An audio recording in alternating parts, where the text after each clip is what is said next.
Je novuga gute jewe gukorana na Alvin nibaza ko ari ikintu kininiya cane nari nararonse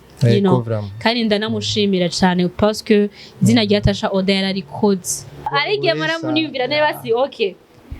parce que ibi bintu ntivyabandanye uko shaka kwerekana yuko nije mfise amakosa sinigeze ndamubwira abantu wowe nturi kura ntushima waciye ugenda uko nuko cyabisaba yuko tugira ibintu biboneka nibaza ko hageze kuri iyo moment byanka ko twumvikana ko bizoba byanse ukuntu twumvikana nibaza ko ndosha ndi hayo 8 million.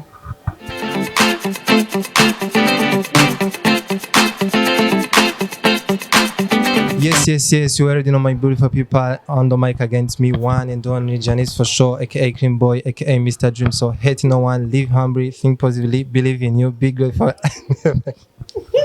Just focus on the future. So my people, I'm so happy. Firstly, nikigano chambengere nkorane like no muntu muri entertainment. Right now I can't trending akuma social media yose sinoyana ndamudondora deja mko muramubona benshi nkumubona yesu kuma page yatandukanye muzi nkundirimbo nyinshi hariho Delira ari kumwe na so mvuga ex manager cyangwa mvuga manager ari na Alvin ari mwoza koesere ari kumwe na Kerina genre afise indirimbo staridike mu mwaka umwe wa experience ya madimisi sora imiziki but this time around hamaze imisi avuga ibintu byinshi that's why rero twamuzanye kuri TV yacu kugira ngo atushoye gutuganiriza byinshi mutagiye muramenya about ukuntu biriko biragenda mwino minsi so reka manzi sabe si c'est la première fois uravyiganira kuri TV yacu making sure ko wakoze subscribe hama ibindi uzogenda bayibona ni show after show vibe after vibe. Okay, nabuze vyinshi rero reka tumusabe first yamanzi amusaba akunze ba Shine Way TV aussi anaturamutse quand même. Hey Tasha, welcome. Hello guys. Hello, it's me Tasha Oda, mkobwa wanyu. Namaze kwiplant. Okay. Tudatevye rero Tasha, tumaze imisi tubona ku ma social media zigiye atandukanye, ku ma page ya Facebook, ku ma IG, henshi vraiment. Ku bintu byawe bijanye na Alvin, about your contract, mufitanye twabonye Jean abantu mu minota mike usohoye message uvuga yuko utakiri like muri management ya Lavash Entertainment abantu rero bibaza ibintu byinshi that's why rero turi hano kugira ngo tubakure mu rujije abantu ariko baradukurikirana. Ikibazo ca mbere why twabonye message nk'ijyanye genre twabona muri ko mukorana neza ariko hari haize imisi itari mike nkuko vyivugira yuko mutari mu mazi imisi mukora iyi misi yose yari iheze byagenze gute pourquoi washimye gushira message hanze ntimubiganire inbox ushima kubishira hanze byagenze gute muri rusange? My God. So novuga yuko nibije nyine naberetse nibije nyine nababwiye ariko ibintu byose biba bifise source yayo nko kuvuga ko nshobora kuba ntaramugishije inama yego barashaka kwibaza ngo sinigeze ndamugisha inama ariko wewe je baza ko ushaka kuba kwa example nka wewe nyene bo umuntu murakorana muri business muhuzwa na business message mwandikirana abari business you know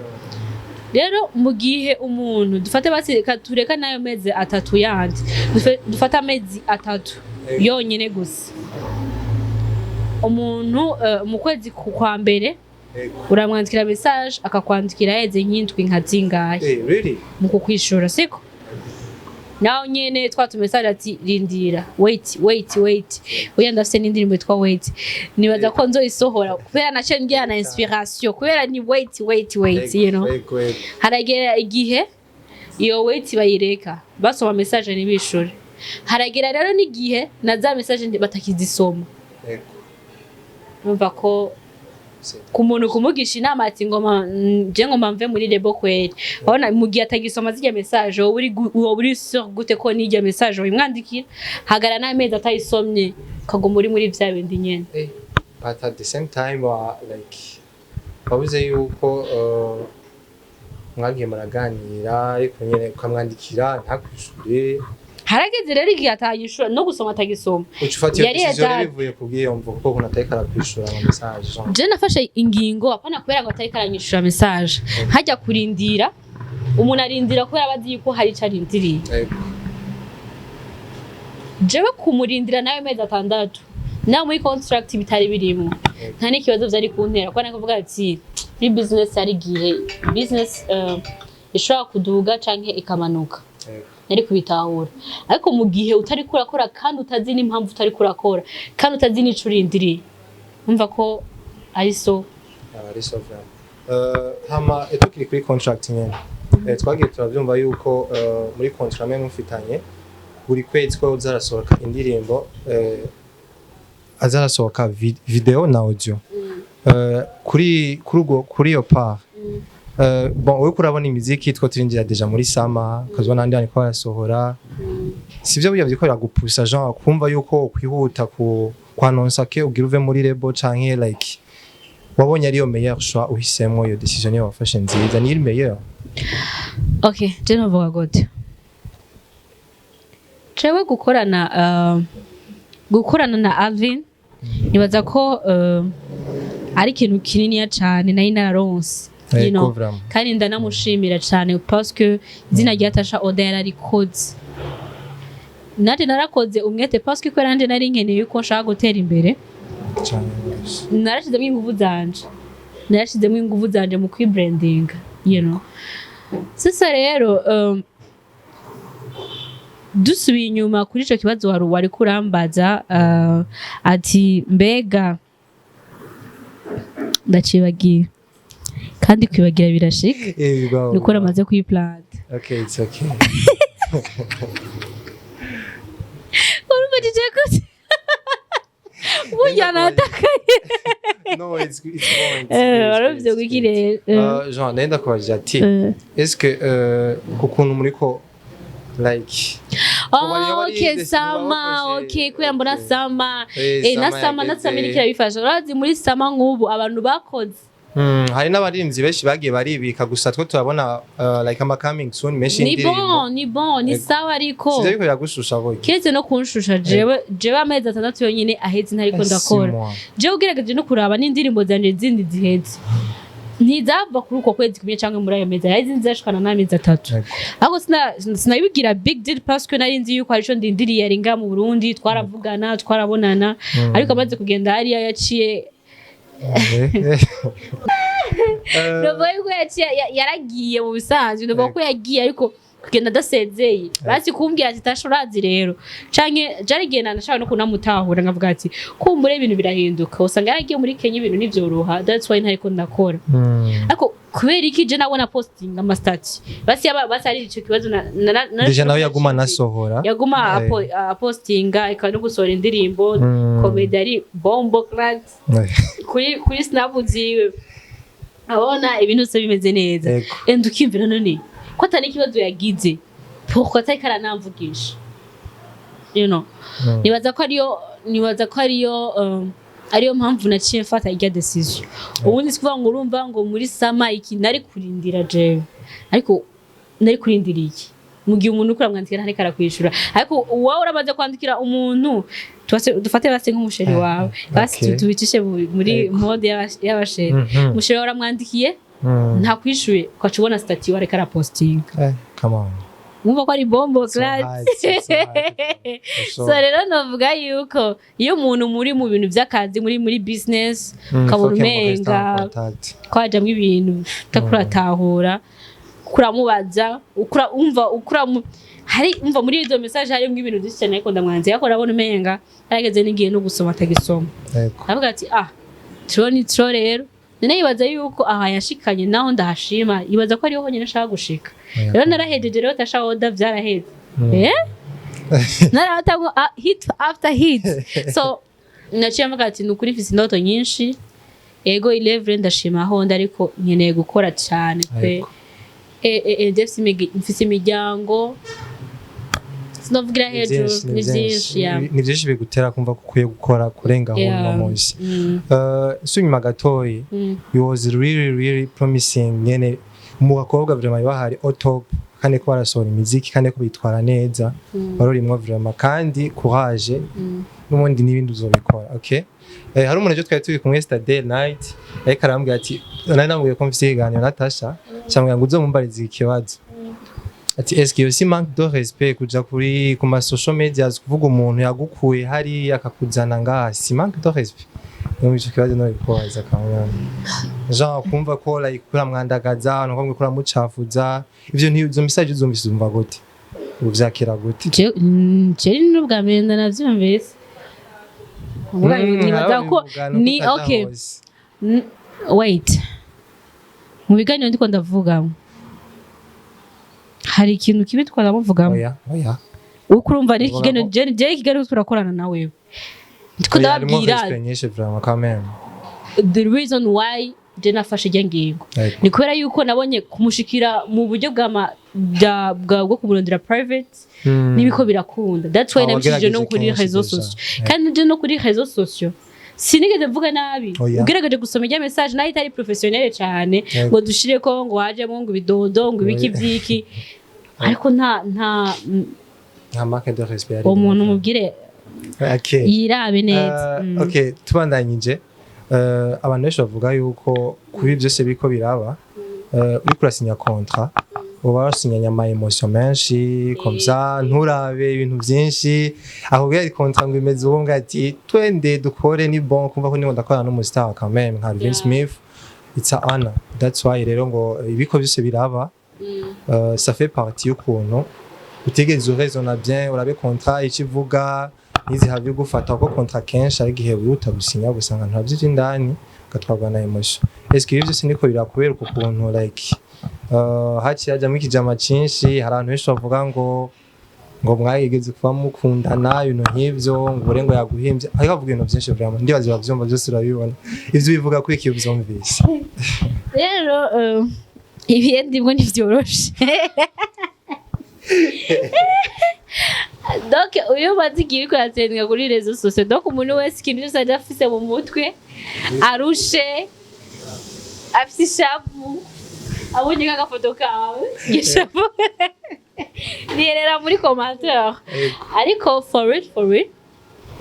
hari abantu bantahura hari abandi bantu batantahura kandi nukuri ku bantu batariko barantahura numva atakintu na kimwe numva no babwira niumvize ibyo ndiko ndababwira mu gihe badashaka kuvyumviza naho nuko yine barondera ukuri kwabo canke bagumana ibyo bafise mu mutwe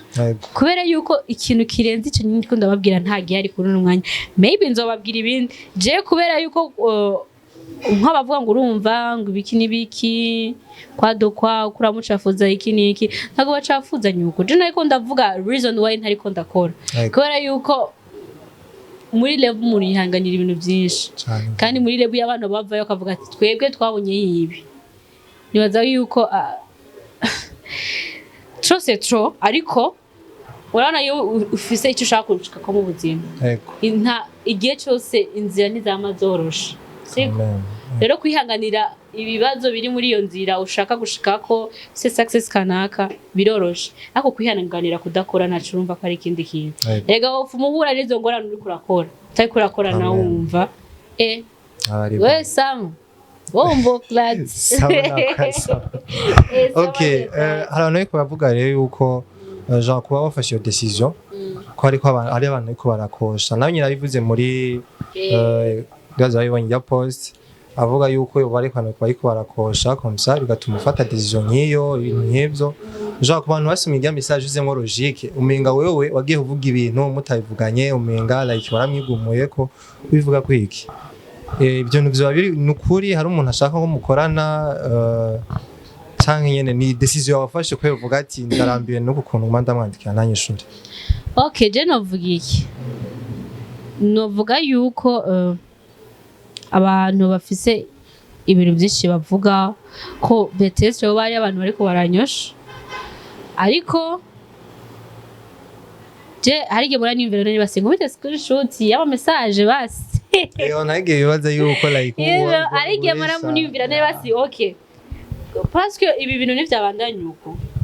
shaka kwerekana yuko nije mfise amakosa sinigeze ndamubwira abantu wowe nuri kura ntushima waciye ugenda uko nuko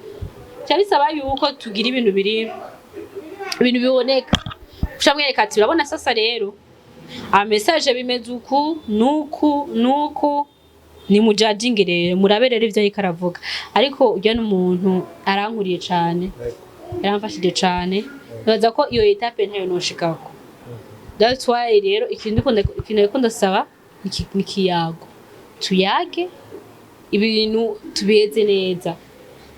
mu gihe bitagikunda ko dusubira kubandanya dukorana hakenewe izo miliyoni 8 izo miliyoni 8 twebwagize kwa nivo mwege nyene niwe muzofa ntera kweriha